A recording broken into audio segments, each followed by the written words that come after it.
The winter of 1938 didn't just bring snow to Czechoslovakia, it brought a freezing, suffocating dread. While the rest of London was preparing for the holidays, a 29-year-old British stockbroker named Nicholas Winton arrived in Prague. He was supposed to go on a skiing vacation. Instead, he found himself standing in the freezing slush of the refugee camps outside the city, staring into a sea of canvas tents and broken lives. "They aren't just fleeing a country," Nikki, a local volunteer, whispered, her voice hollowed out by exhaustion as she gestured to the crowds of families shivering in the mud. "They are fleeing a slaughterhouse. The world is closing its eyes, and the children. God help them, they have nowhere left to run." Winton looked at the children, their faces smudged with soot and pale with hunger, and he knew he couldn't leave. He didn't wait for international committees, and he didn't wait for permission. He turned his small room at the Hotel Schrobeck into a makeshift command center. Day and night, the room echoed with a furious, rhythmic clack-clack-clack ting of a typewriter. Surrounded by a mounting fortress of passport photos, forged visas, and foster care applications, Winton worked completely alone against the clock. Outside his window, the heavy thud of German military boots began to echo on the cobblestones. He rubbed his eyes, typing late into the night, muttering fiercely to himself, 50 more permits. I just need 50 more. If the British Home Office won't move faster, I'll forge the transit visas myself. Every hour we waste is a life we lose to the dark. By the spring of 1939, the rescue had begun, but it came with a devastating price. At the Wilson railway station, the air was choked with heavy gray steam, iron screeching, and an overwhelming wave of human agony. This was where the most heartbreaking transaction on Earth took place. Parents, fully aware that they were likely walking into a trap, had to willingly hand their children over to strangers and push them onto trains bound for the unknown. On the platform, a mother knelt in the dirt, desperately gripping her young son's shoulders. She forced a bright, trembling smile through her tears so he wouldn't see her terror.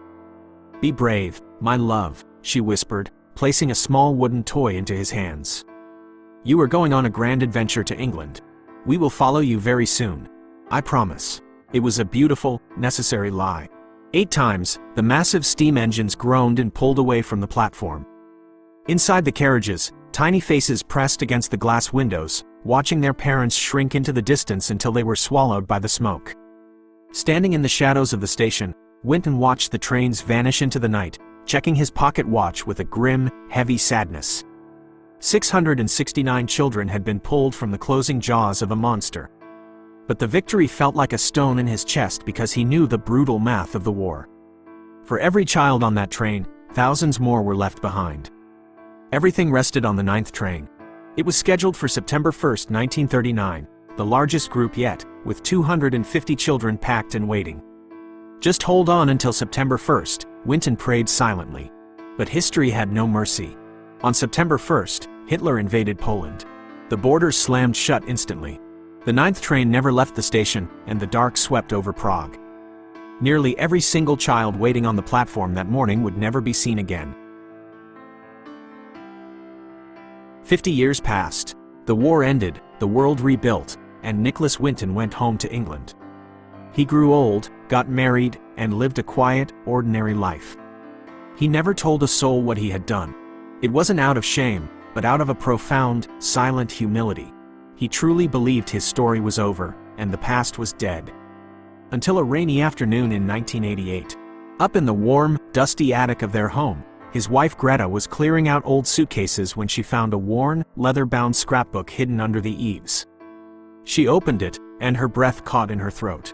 The yellowed pages were covered in lists of names, old stamps from Prague, and the faded, haunting photographs of hundreds of children. "Nikki," she gasped, staring at the pages as a hand flew to her mouth. "What is this? Who are all these children?" The past, it turned out, refused to stay buried when it was made of living souls.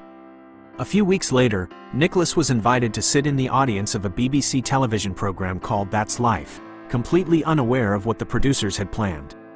He sat in the front row, looking elderly, frail, and deeply uncomfortable with the attention. The television host leaned into the microphone, her voice echoing through the quiet studio. "Is there anyone in our audience tonight who owes their life to Nicholas Winton? If so, could you please stand up?"